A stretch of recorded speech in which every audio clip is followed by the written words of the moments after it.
We got some news! Star Trek Online has announced everything that's going to be in the upcoming Last Generation lockbox, which will be going live along with the anniversary event. We also got a sneak peek of the Battle of the Wolf 359 TFO, which will also be going live with the update, as well as some other stuff that I think is actually really cool.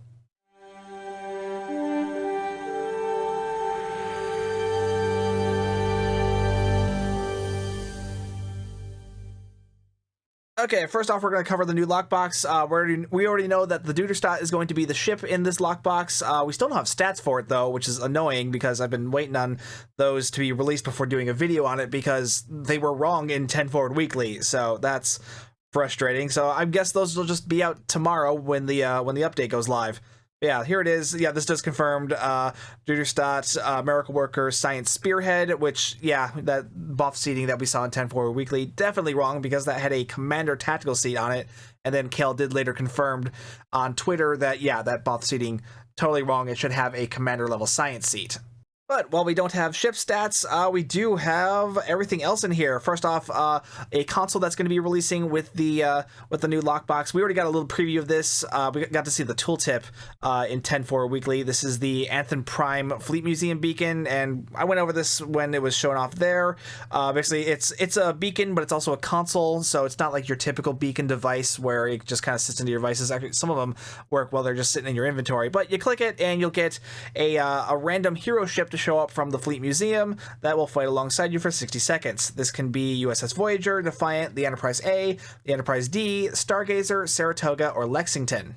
I did post a little while ago on Twitter that I kind of wish they had added a few more ships from the museum, as that could be spawned from this one, because keep in mind there's also the NX-01 at the museum, there's the Excelsior, there's a couple other ships that weren't really featured in the shows but were just kind of unique to Star Trek Picard, but they were still cool ships, like the Wershing, which is an Akira class, or the Argo, which is a Saber class. You know, plus there's the HMS Bounty, the Kronos 1, and the a Talis class Warbird. So I think that would have been cool to add those as well. But you know, we also got two new kit modules coming. One is called the Vox Command Module, which temporarily makes a target a martial arts expert, granting them a number of martial arts moves, and they'll do additional physical damage.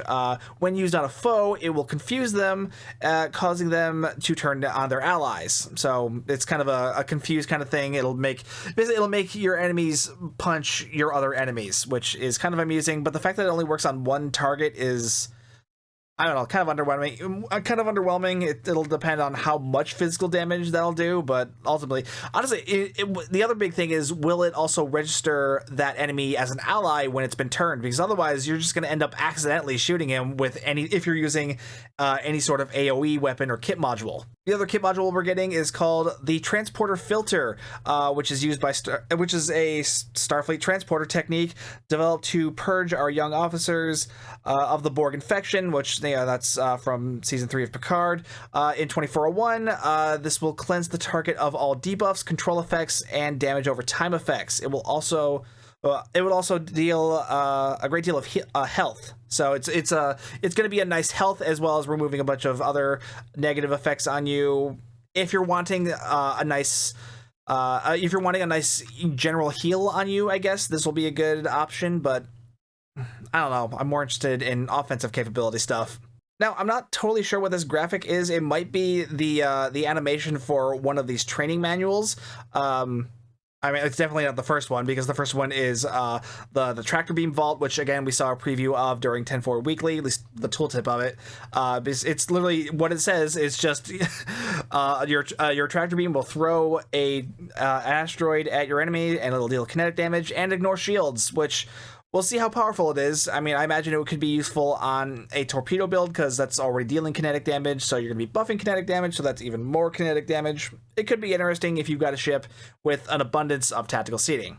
The new engineering training manual is called Malicious AI, which I'm wondering if that's what this is supposed to be, because I can't imagine it's any of the other two.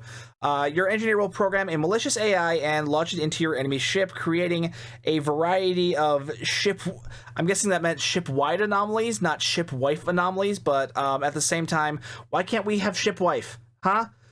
Stowe Starship dating sim when? We've been asking this for years, Cryptic, come on!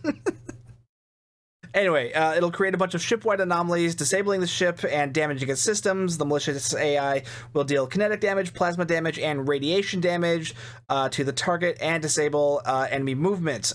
For ships that are battleships or larger, it'll take their impulse engines completely offline for 15 seconds. For anything smaller, it'll just place a hold on the target for 15 seconds. So that means it's going to be dependent on your Control X skill to determine how much of a movement debuff it gets. If the target is destroyed, the malicious AI, if the target is destroyed before the malicious AI expires, it will move to another target, which that last part is actually pretty nice because stuff tends to die pretty quickly in space combat. I'm curious about this one. As an engineer player who likes to play engineering heavy ships, mainly cruisers, I imagine this is the one I'm going to have the most space for. So yeah, I'm really curious about this one. I'm really hoping this ends up being pretty good. The last one is the science ability Organic Nebula, and this uses a science ability to create an organic nebula near your ship. The nebula will grant a stealth effect to all friendly ships within it, and will grant additional flight turn rate, flight speed, defense, and bonus damage. Once a ship leaves the stealth field, it will gain a 15% bonus damage for 5 seconds. The ability is also affected by your starship stealth rating. This one is definitely going to be of interest to anyone running support builds for high-end DPS runs to help support high-end DPS players to maximize their DPS. This also could be valuable for solo ISE runs or other solo content in the game, because that stealth rating sounds, because stealth rating is actually pretty valuable in those instances, because you want to be able to essentially hide yourself from enemy ships while being able to still keep your weapons on, and you can't always do that because cloaking devices often shut off your weapons, the only exception being an enhanced cloaking device, which will only not disable your torpedoes. So yeah, probably not going to be the most popular ability, but I imagine it's definitely going to fit a certain niche for builds that I feel like a good number of people are really going to be intrigued by. We're also getting a new type of phaser space weapon because, of course, we need a new type of phaser. Phaser definitely isn't already oversaturated enough already. Ugh. These are going to be called radiolytic phaser weapons. I imagine this is what they look like, because why else would this picture be here? Honestly, I'm not super into the look, but whatever. So their proc is going to be that as your target's health gets lower, their damage is going to increase. If an enemy ship is below 25% health, they will deal additional bonus damage. This actually has a good amount of potential, though, because, that's kind of how the Terran Task Force weapons work, is as a target gets weaker, their damage output increases. So, imagine this is going to be like a bunch of lesser versions of the Terran Task Force beam. So, it could be good, or if it ends up being too good, it could end up getting nerfed. We'll see. But these are going to be coming in beam arrays, dual beam banks, dual cannons, dual heavy cannons, single cannons, turrets, and the wide arc heavy cannons. No sign of an omni beam for some reason, which that seems odd to me. I wonder if that's an omission on the blog, or if they just purposely left out an omni beam, in which case that's kind of dumb. Not that most players can afford a Lockbox Omni Beam, because they always end up being super expensive, especially on high-value Lockbox weapons, which these could end up being. I don't know, but we'll see once we actually get our hands on them and are able to test them. We're also getting some new ground weapons based off of Star Trek Picard, the $23.99 phasers for the ground weapons. We're getting a sniper rifle version of the rifle. There's already a version of the rifle from a past Lockbox, which came out around after Season 1 came out. So now this time we're getting a sniper rifle version and a stun pistol version, which this is the first time we're getting the pistol available in Star Trek Picard in STO, which honestly, I've never liked the look of this pistol. I never really liked that they departed from the classic, the curved phaser look of TNG, DS9, and Voyager. I always the remote control vacuum cleaner look. I always thought that was like a key part of TNG's aesthetic, or post TNG aesthetic too. And I don't know, leaving that, it bugged me. Anyway, we're also getting some more Lockbox weapons. These are the Changeling Grunt Auto Rifle, which these have their own proc. Not only does the weapon deal phaser damage, which is weird because it's Changeling, I would think it would be like Polaron or something, but it deals an anticoagulant technology that inhibits healing and causes bleeding. There aren't a lot of NPC enemies that actually do a lot of healing, so that's not going to come up a lot. And a damage over time effect is decent, but again, stuff dies so quickly on ground, especially, that you're not going to get much out of that bleeding effect on anything other than like high level bosses. Looks pretty neat though. But the one I'm really excited about is the Kurleth. This is the sword that Worf used in Season 3 of Picard, which also has a pistol hidden in the hilt of it. We do know that that is going to be a function of the weapon. Still not really sure how it's going to work. All we know is that while you're using the weapon in melee damage, it'll deal more damage while you're at high health, but if your health is lower, then that damage buff will go to the pistol version. But still no real idea of how that's going to work. Is the pistol just going to be a tertiary attack, or is it going to have some sort of mode switching mechanic? I have no idea, but this will be on the lockboxes too, according to the blog. We've also got 2 new starship traits coming. Starfleet Intel Handler. Your liaison in the intelligence service of your faction designates targets for you. Destroying these targets during the time window provided provides bonuses to crit chance for a moderate duration. Yeah, secret mission. This one's off of the Section 31 Heavy Command Battlecruiser. This one gives a damage resistance debuff to enemies instead of crit chance, so I imagine the Lockbox one could end up being a little bit better in certain situations. But yeah, it's a very similar trait, which I think is kind of weird. At least this one will be easier to obtain because it's not attached to a starship, so you'll be able to easily find this on the exchange. The other starship trait is called Fireball Escape. You ride the shockwave of a warp core breach and harness some of its power. You are immune to 1 warp core breach per 120 seconds. That's an eternity. And being hit by one while immune will improve your turn rate, flight speed, defense, and crit severity for a short time. So it sounds kind of interesting if you're someone who likes to fly really close to your ships, which makes sense, especially for like the DPS chasers, because the closer you are to a target, the more damage your weapons are going to do to an extent, depending on certain skills. But the fact that this will only apply once every 2 minutes, that's atrocious. This is a terrible trait.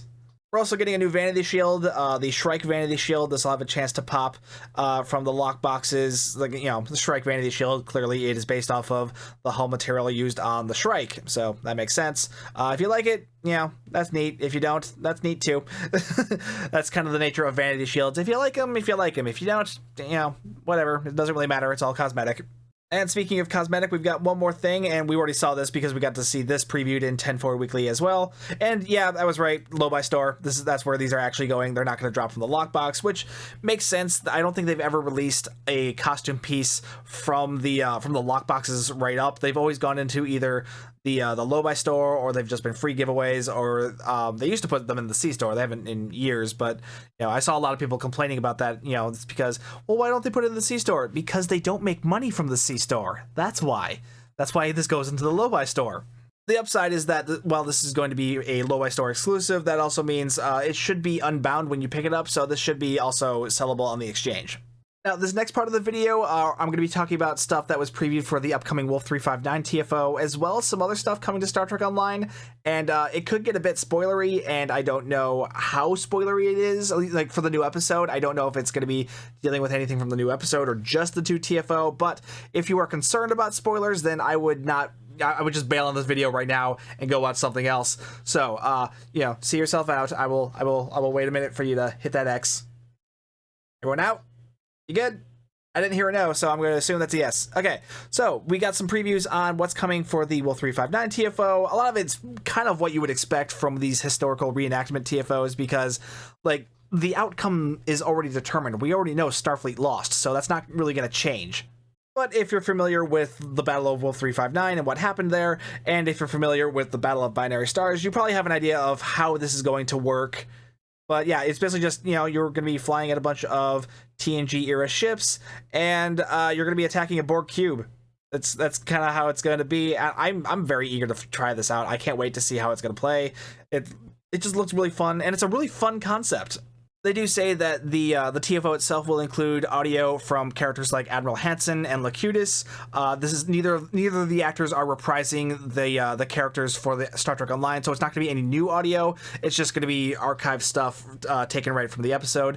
But the episode will feature new dialogue from Nicole DeBoer. She's going to be doing the debriefing for the simulation, because that's what this TFO is. It's a historical simulation, much like the Battle of the Binary Stars TFO.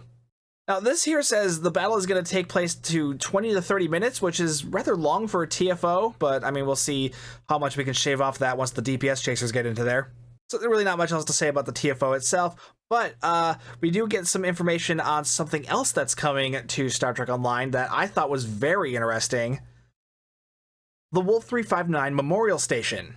They confirmed in this article that the Wolf 359 social zone is going to be updated with this new station, this memorial station, which features the wreckage of all the ships participated in the battle docked along the station, as well as this Excelsior class here, which that's the USS Hood.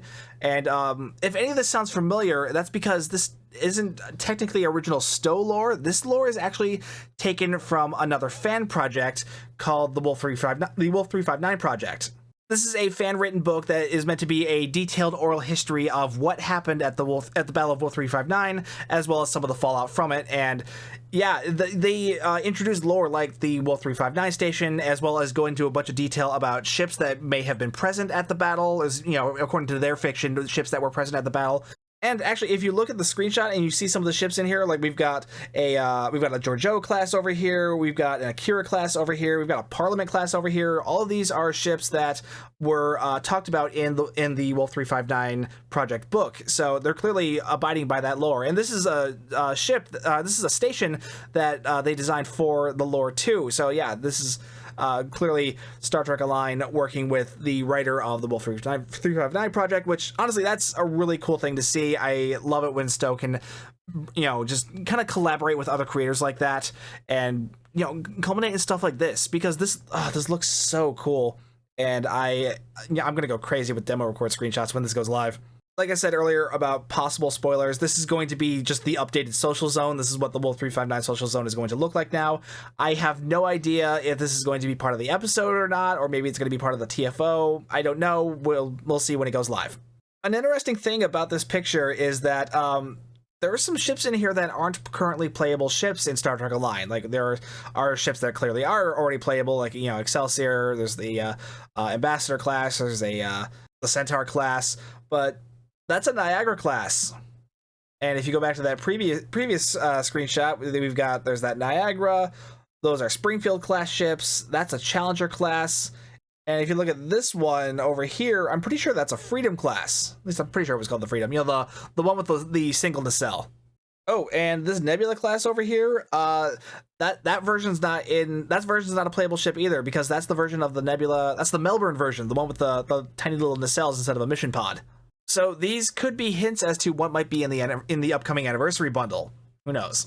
So yeah, that is everything that has been officially announced that we know is going to be coming tomorrow for the Star Trek Online Both Worlds update, which will also be the 14th anniversary update. Let me know what you're most excited about from the lockboxes. Personally, I'm really eager to get my hands on one of those Kurleths, because it's a sword. I want a sword. It's also a gun. It's a sword that's also a gun. I need it, obviously. But yeah, definitely want to get one of those. Let me know in the comments what you're most eager to get your hands on. And while you're down there, be sure to like and subscribe and hit that bell for notifications. If you'd like to further support the channel, you can hit that join button to become a member. And if you're ever shopping on the Epic Games Store, be sure to use my content creator code STU1701. And don't forget to check out We Have Engaged the Board from the Wolf 359 project. Trust me, it's a really cool project, and it's just, there's so much love put into it, and I really admire that. It's just, I really can't hype it off enough. Just go check it out. But yeah, either way, thank you so much for watching. My name's Stu, and I will see you guys next time.